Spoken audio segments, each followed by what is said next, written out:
বর্ষার প্রথম ইলিশ, বুঝতেই পারছো বর্ষা ঢুকেছে, মানে ঢুকছে আর সবে। আর প্রথম ইলিশ বাড়িতে চলে এসছে, তাই আজকে খুব হ্যাপি। আর ইলিশ মাছ খেতে খুব ভালোবাসি, কিন্তু কাটার জন্য ভয় পাই, এই হচ্ছে ব্যাপার।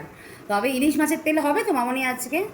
ইলিশ মাছের তেল দিয়ে ভাত খাওয়া, ইলিশ মাছ ভাজা দিয়ে ভাত খাওয়া, আহা হা, স্বর্গের স্বাদ।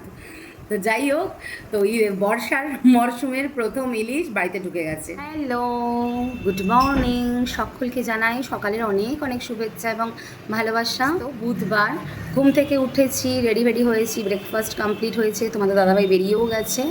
এখন মোটামুটি ঘড়ির কাঁটায় 10টা বাজতে চললো।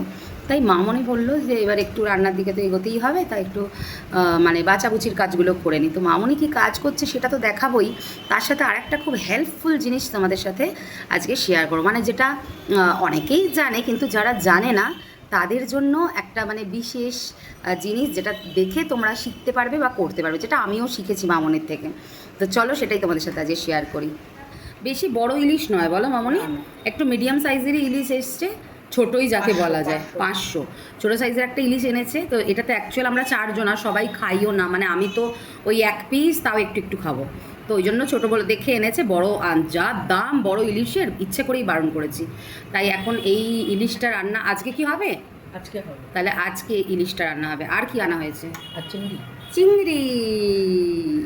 এই দেখো চিংড়ি, বাহ, চিংড়ির সাইজটা মিডিয়াম নাকি? তাও খারাপ না। খারাপ না, ভালোই তো। তা চিংড়ি কি আজকে হবে নাকি? চিংড়ি হবে না, চিংড়িটা রেখে দেবো।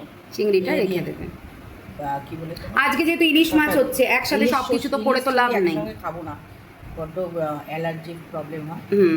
আর গরহজমও হয়ে যেতে পারে। আর ইলিশ, ইলিশের আজকে কি রেসিপিটা হবে বলো? আজ ইলিশ ভাজা করবো আর সর্ষে করবো।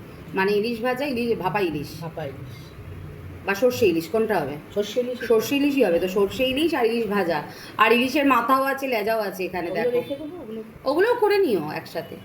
আর এই যে তোমাদের যেটা বলছিলাম দেখাবো, মানে কিভাবে তুমি চিংড়িটা ছাড়াও আমাকে শেখাচ্ছিলে, সেটা একটুখানি তুমি শিখিয়ে দাও সবাইকে, মানে যারা জানে না তারা একটু শিখে নেবে। এমন কিছুই না, মাথাটাকে খোসাটাকে একটু ফেলে মুখটাকে ফেলে দিলাম, নিচের এই ইয়েগুলো সুরগুলোকে ফেলে দিলাম, এবার বডিটা ছাড়িয়ে নিলাম। আমি এবার একটু বেশি করেই বাঁচছি, কেননা আমার একটু পিটপিটানি আছে।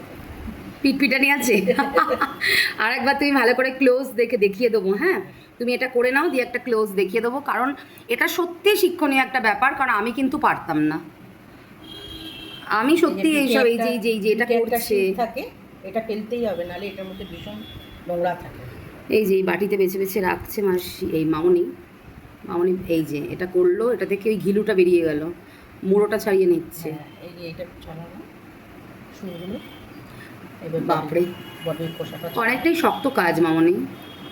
এই যে খোসাটা দেখো আস্তে আস্তে ছাড়িয়ে নেওয়া হলো।